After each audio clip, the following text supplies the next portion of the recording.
This man used Linux for more than 7 years, and now he will rank Linux distributions from best to worst.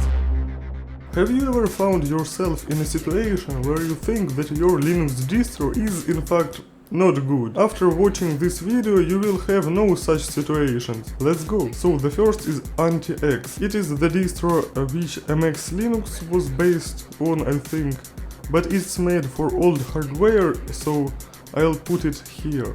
So Arch Linux, it is obviously near the A, because there are some Linux distros which are in fact better than Arch Linux. So CentOS, it is discontinued, so here. Debian, it is very good distro for servers and even laptops.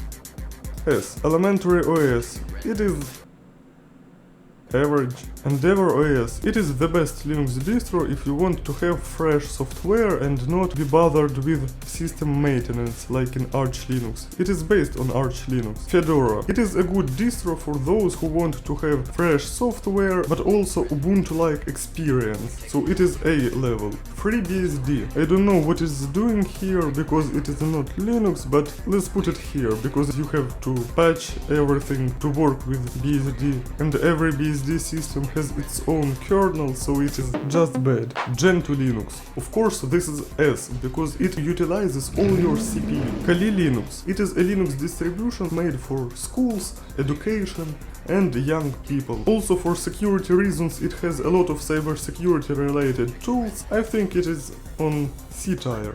KDE Neon, obviously it is on the par with Elementary OS. Manjaro, it is just not good. If you want to use Manjaro, just use Endeavor OS. Linux Mint, it is to Windows, but it is kind of good for new Linux users. I think it is B level, because Fedora is clearly better and has similar features. MX Linux, it is on the B level because it has nice theme by default and it has a lot of cool wallpapers installed by default. OpenBSD, it is also not a Linux distro, it is BSD. It wants to be secure, but it is secure only because no cybersecurity specialist ever made a proper security audit of this system, so I will put it here. Peppermint OS, I don't know what it is and it's not popular, so I'll put it here. Pop OS, it's like Ubuntu but even more bloated, so I'll put it here. Puppy Linux, it is a Linux made to consume not a lot of resources.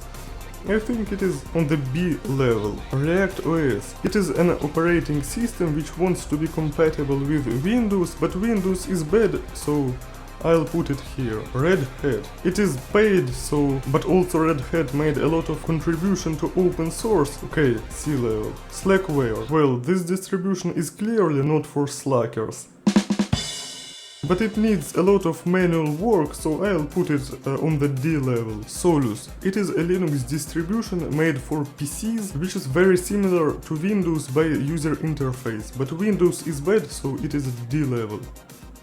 SUSE, NSUS, it is a distribution similar to Ubuntu.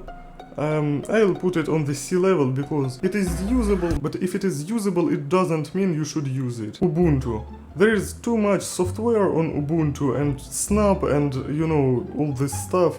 I'll put it on the D level because Ubuntu is for, you know, noobs. Void Linux, I think it is almost as good as Arch Linux but a little bit worse. And Zorin OS is also too similar to Windows, but there is no place left on the D level, so I'll put it on the C level.